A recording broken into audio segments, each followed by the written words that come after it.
Dalam nama Bapa dan Putra dan Roh Kudus. Amin. Ya Tuhan Yesus Kristus, bukalah telinga dan mata hati kami, agar kami dapat mendengar dan memahami perkataan-Mu dan melakukan kehendak-Mu. Cerahkan pikiran dan pemahaman kami tentang terang pengetahuan-Mu, sehingga kami tidak hanya mendengarkan sabda-Mu, tetapi juga melaksanakannya. Dan semoga semuanya bisa menjadi jalan untuk pertobatan, pencerahan, dan pengudusan bagi kami, serta untuk keselamatan jiwa kami. Amin.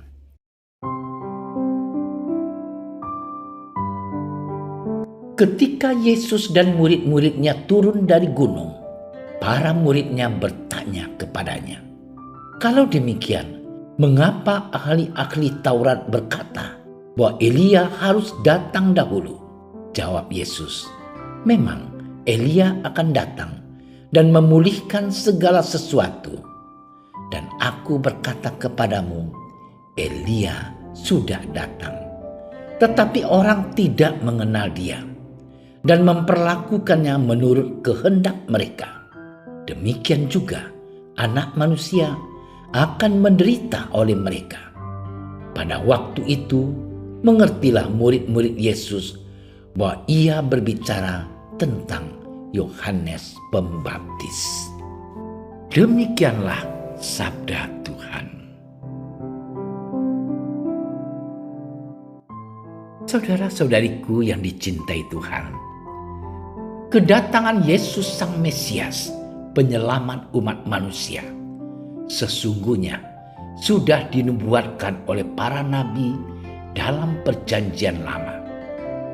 Dan untuk menggenapi nubuat tersebut, sebelum Yesus datang, Allah mengutus seorang tokoh penting untuk menyiapkan jalan bagi Yesus. Bagi orang Israel, orang yang mendahului Yesus itu adalah Elia. Tetapi Elia sendiri sudah meninggal dan terangkat ke surga 9 abad sebelum Yesus lahir. Dengan demikian, Elia tidak mungkin datang kembali ke dunia. Hal inilah yang tidak disadari oleh orang-orang Israel. Mereka tidak menyadari bahwa Allah mempunyai kuasa untuk memakai orang tertentu yang mirip Elia. Dan orang yang mirip dengan Elia itu adalah Yohanes Pembaptis. Yohanes Pembaptis memang bukan Elia, tetapi dia melakukan tugas Elia untuk menyiapkan jalan bagi Yesus. Hal inilah yang tidak diketahui oleh orang Israel. Orang Israel tidak mengenal bahwa Yohanes Pembaptis adalah utusan Allah yang datang untuk mendahului Yesus Sang Mesias. Saudara-saudariku yang tercinta, dalam kehidupan kita sehari-hari, Allah pun sering mengutus orang-orang tertentu untuk menyadarkan kita dari dosa dan kesalahan kita. Dahulu Allah memakai Elia untuk mengubah bangsa Israel kembali ke jalan yang benar. Sekitar 9 abad kemudian, Allah mengutus Yohanes Pembaptis yang datang mendahului Yesus. Baik Elia maupun Yohanes Pembaptis, kini mereka telah tiada. Tetapi ada satu keyakinan iman sebagai umat Kristen dan Katolik, bahwa Allah selalu mempunyai cara-cara baru untuk menyelamatkan kita dari dosa. Maka dapat kita yakini sesungguhnya setiap tahun, bahkan setiap saat, Allah mengutus orang-orang tertentu untuk menyadarkan dan melepaskan kita dari kehancuran. Allah bisa memakai seorang imam lewat khotbah atau nasihatnya yang baik dan berguna untuk kita. Allah juga bisa memakai tetangga yang menegur saat kita berbuat dosa. Melalui orang-orang tertentu dan terpilih, Allah mendatangi kita. Di samping itu, Allah juga memakai cara lain selain manusia, yakni kitab suci. Tetapi persoalannya ialah, apakah kita mengenal adanya orang-orang yang diutus Allah? Saudara-saudariku yang dicintai Tuhan, tidak mudah mengenal utusan Allah yang hadir dalam hidup kita karena beberapa alasan.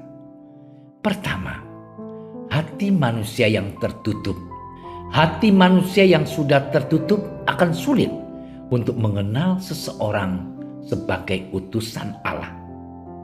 Ada banyak hal yang bisa menutup hati manusia, antara lain kekecewaan yang mendalam, rasa curiga yang berlebihan, dan kesombongan.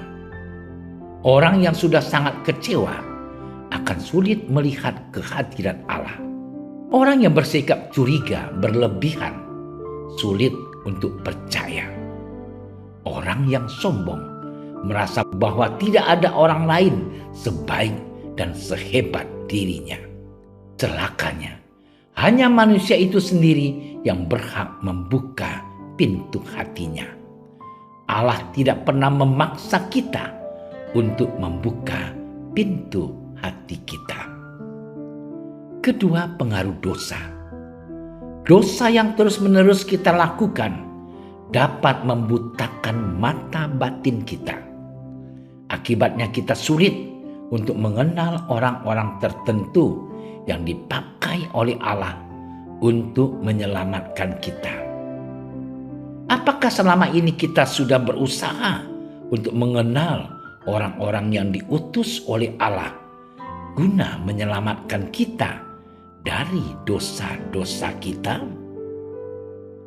Saudara-saudariku yang dikasihi Tuhan, sesaat lagi kita akan memasuki minggu Advent ketiga yang kita kenal sebagai masa Gaudete atau masa yang penuh dengan sukacita. Kita bersukacita karena Kristus yang kita nantikan sudah semakin mendekat. Semoga masa Advent ini membantu kita dalam membuka hati kita semua bagi bimbingan Roh Tuhan. Maka marilah kita membuka hati baginya. Mari kita persilakan Allah untuk berkarya di dalam hidup kita. Selamat bermenung. Tuhan memberkati. Bapa Surgawi, kami berterima kasih kepadamu karena Engkau telah mengutus nabi-nabi seperti Musa, Elia, dan Yohanes Pembaptis untuk memimpin kami kepada pertobatan dan kepada Sang Mesias yang tidak hanya telah menebus Israel, melainkan juga seluruh dunia. Jadikanlah kami sebagai pembawa tobat untuk sesama kami yang membutuhkan. Mampukan kami mengimani Engkau dan menghayati firman-Mu di dalam hidup kami sehari-hari. Doa ini kami sampaikan kepadamu dengan pengantaran Kristus, Tuhan dan Juru Selamat kami. Amin. Kami berdiri di hadapan-Mu, ya Roh Kudus. Pada saat kami berkumpul di dalam nama-Mu, bersama-Mu sendiri yang membimbing kami, membuat diri-Mu nyaman berdiam di hati kami. Ajarilah kami jalan yang harus kami tempuh dan bagaimana kami harus mengikuti jalan itu. Kami lemah dan berdosa. Jangan biarkan kami mendukung kekacauan. Jangan biarkan kebodohan menuntun kami ke jalan yang salah. Jangan pula keberpihakan mempengaruhi tindakan-tindakan kami. Kiranya kami menemukan di dalam Engkau kesatuan kami, agar kami boleh berjalan bersama menuju kehidupan abadi dan tidak menyimpang dari jalan kebenaran dan apa yang benar. Semua ini kami mohon kepadamu yang berkarya di setiap tempat dan waktu dalam persekutuan dengan Bapa dan Putra untuk selama-lamanya. Amin. Bapa kami yang ada di surga, dimuliakanlah namamu. Datanglah kerajaan-Mu. Jadilah kehendak-Mu di atas bumi seperti di dalam surga.